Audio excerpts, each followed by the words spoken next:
утро рано. Всем привет из Одессы. Все потихоньку собираются по своим делам. Город просыпается. Мы тоже проснулись и едем в достаточно долгую дорогу. Проехать нам нужно около 150 километров. Сейчас мы уезжаем из Одессы, а дальше вы все сами увидите. У нас в городе сейчас комендантский час до 5 часов утра. И только после 5 утра всем можно выезжать на дороги, на трассы. И вот мы, собственно, где-то около часов 6 и выехали. И как раз, конечно же, попали на рассвет. Он сейчас достаточно поздно, потому что осень, и дорога была невероятно красивой. Едем мы с вами в Одесскую область, а именно в Белгород-Днестровский район. Один из самых интересных и исторически насыщенных районов Одесской области. Даже многие туристы сюда едут. Он сочетает в себе древнюю историю и уникальные архитектурные памятники, винодельческие традиции и культурное разнообразие. Также здесь есть центр виноделия – это Шаба, один из старейших винодельческих центров Восточной Европы. Когда-то мы с вами обязательно поедем туда на экскурсию. Ну, а сейчас, конечно, просто проезжаем мимо. Пока мы были в дороге, уже успела быть воздушная тревога, но, к счастью, ракеты летели не к нам, и мы отправились в дальнейшее путешествие, потому что, поверьте, ехать вот так вот по трассе, и когда видишь ракеты, то действительно становится страшно, потому что некуда прятаться. Сейчас мы проезжаем Белгород-Днестровский, поэтому зрители из этого прекрасного города передаем вам большой-большой привет. В последнее время этот город тоже страдает от обстрелов, поэтому даже проезжая мимо, мы видели места с разрушениями, в которых были пожары, и сгорели большие территории и большое количество деревьев. Война беспощадна, и сейчас, где бы ты ни ехал, все равно видишь ее последствия. Мы проезжаем курортные районы Одесской области, и знаете, раньше, летом, до войны, если бы мы здесь ехали, то навстречу нам ехало бы большое количество автомобилей с туристами, которые собираются отдыхать или уже отдохнули в нашем регионе. Но, к сожалению, 4-й год мы уже этого не видим. И многие курорты сейчас пустуют без людей. Там развелось много фазанов и других птиц и животных, но людей нету. Всем привет-привет! Сегодня не из Одессы, а из Одесской области. Хочу вам сказать, что в селе совершенно другая жизнь. Здесь спокойствие, умиротворение и гармония. Ну, войну тоже никто не отменял. Здесь тоже бывают часто и взрывы, и тревоги. Поэтому расслабляться тоже нельзя. Сейчас начался сезон вылова местной рыбки, кефали. И посмотрите, как похорошел Федя. Федя, стань, постой, покажем тебя зрителям. Щеки уже не влазят в камеру. А ну покажи. Покажи. О, какой. Пузо, я думала, он как кошка уже с котятами. Такой толстый, уже скоро будет жирненький. Да, Федя? Рыбка вкусная. Ложись. Смотрите, смотрите, какой Федя красивый, игривый. А ну попозируй, давай, покажи, какой ты красивый котик. Красивый, нежный, щеки какие, а пузо, покажи свое пузо. Ау. Уже килограмм 5 весит. Джерик, ну где это еще такое видано? Джерик, Джерик, а ну иди сюда. Не везде такое увидишь, но Джерик в своем репертуаре. Джерик! А ну давай спускайся. Там солнышко пригрело. Джерик! Ты меня слышишь? Джерик! Не. Сейчас сезон кефали в этой местности. Папа нам пожарил вот такую красивую, вкусную и полезную кефаль. Смотрите, какой теплый салат. С перцем, с баклажанами, с луком. А это соленая кефаль, вот в таком почищенном виде, и это очень и очень вкусно. Сейчас продается такая вот по 200 гривен за килограмм в области, и вот буду на привозе узнаю, почем сейчас она на привозе. И крепкие вот такая вот картошка со специями. И что? Кто спустился с крыши? Слушайте, нельзя даже с ним поздороваться, он сразу переворачивается. И он такой характерный, когда я его хочу погладить, он не дается. Но когда он хочет, то он падает и хочет, чтобы чухали ему все живот. Я принципиально не буду, Джерик. Вот не буду, понимаешь? Смотрите, какие у меня носочки с Микки Мауса. Смотрите, все. Собака потеряла сознание. Джерик. Так, хорошо, в деревне не только летом, но и осенью.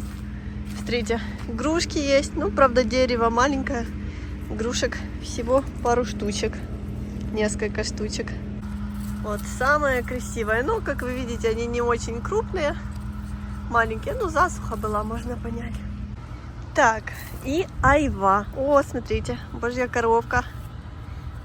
Сонечко. Ой, улетела. Так, айва. Очень вкусненькая. Ну, еще не совсем, мне кажется, зрелая.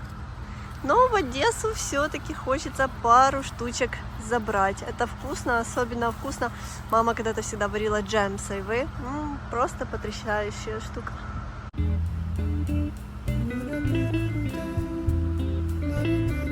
И что вы знаете? Сегодня в селе праздник. Сегодня здесь чинили дороги. Поэтому теперь ям на дорогах стало меньше. А это очень радует, потому что едешь везде нормальная дорога, приезжаешь в село, и здесь, конечно, нужно постараться, чтобы объехать ямы. А теперь все совсем по-другому. Мы как раз попали на момент, когда здесь все делали, но, к счастью, уже закончили. Смотрите, какая прелесть! После дождей появилась невероятно прекрасная зеленая травка. Ну и, конечно, курочки везде здесь пасутся. Хотела вам показать коз, но не нашла. Давно мы собирались приехать на дачу, но у нас сломалась машина, мы перенесли поездку, и сейчас вот приехали. Погода обманчивая, светит солнышко, сегодня относительно теплый день, но это все относительно, потому что дует сейчас северный холодный ветер, и хочется надеть капюшон. Погодка такая уже обманчивая. В этом году как-то резко пришел холод. Смотрите, какое все зеленое. Сегодня невероятно солнечный день. Приятно даже прогуляться. Такое чувство, что не зима, а весна. Но на самом деле через месяц картинка совсем изменится.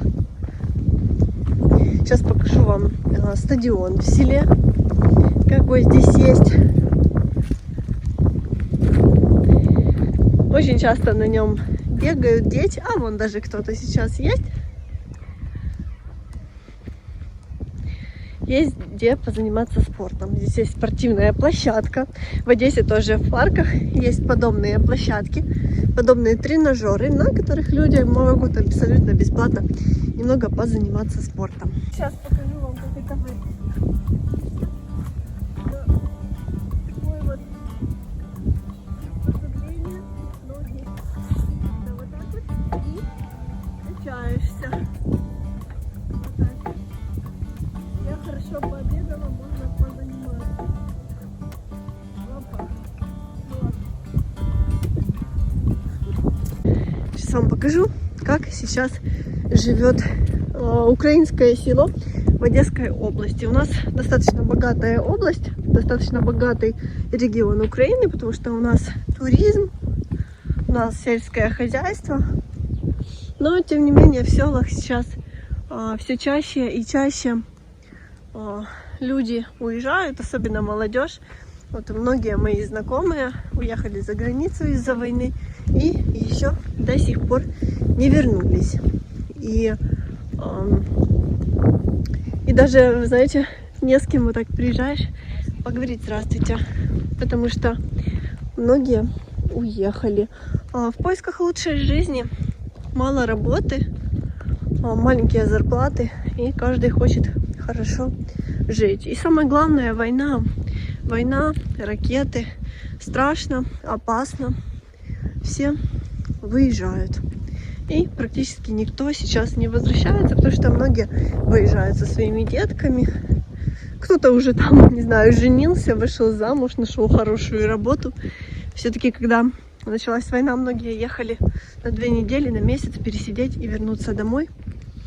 Но война уже затянулась на 4 года, и люди просто уже обустроили жизнь в других странах.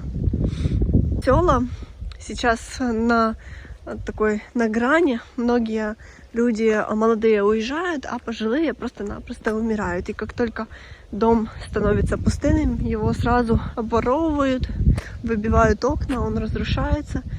И потом идешь по улицам и понимаешь, что все село как будто умирает.